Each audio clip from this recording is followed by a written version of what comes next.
Bonjour, aujourd'hui dans Ecoport, je vous propose de revenir sur l'évolution des marchés du porc durant le mois d'octobre. Nous commenterons la conjoncture européenne et nous ferons aussi un point sur l'état du marché aux USA et en Chine.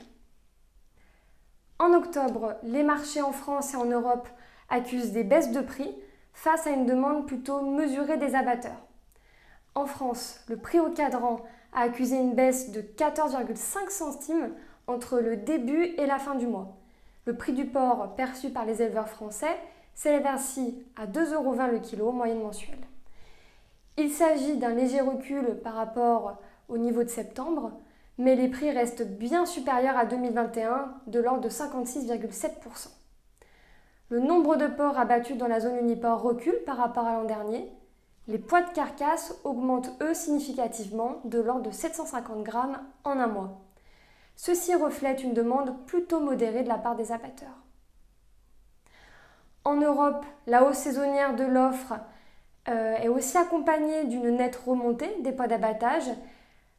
L'offre se heurte à une demande mesurée des abattoirs.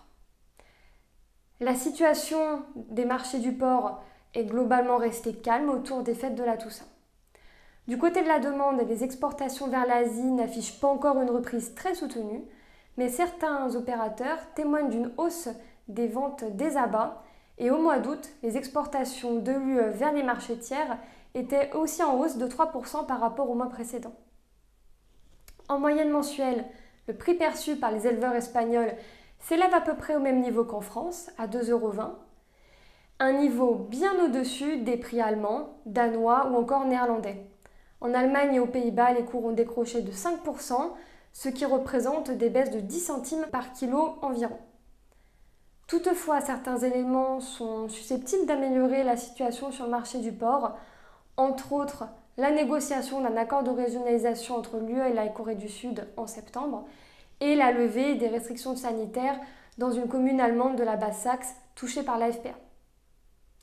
Maintenant, si nous voyageons en dehors des frontières européennes, nous pouvons constater deux situations complètement différentes.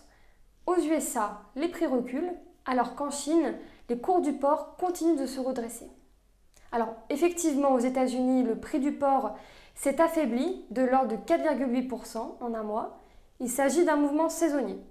Les prix sont bien supérieurs à l'an dernier. Les abattages de porc sont sous les niveaux de 2021 et les quantités de viande stockées sont elles aussi bien inférieures à ce qu'on pouvait observer durant les 5 dernières années. Du côté de la demande, les ventes de jambon vers le Mexique sont très dynamiques et ça renforce cette faiblesse de l'offre américaine. En Chine, à l'inverse, la flambée des prix continue. En octobre, les prix du porc à la production ont poursuivi leur hausse de l'ordre de 13,5 % en un mois. En un an, les cours ont grimpé de plus de 104 %. Les interventions du gouvernement chinois ne suffisent pas à enrayer l'inflation et les autorités accusent même les éleveurs de limiter leur approvisionnement sur le marché afin de faire grimper les prix. La production de porc réalisée tout de même entre janvier à septembre, elle reste bien supérieure à 2021, de l'ordre de 6 % environ selon les autorités. Nous referons bien évidemment le point le mois prochain et en attendant, je vous dis à bientôt dans Ecoport.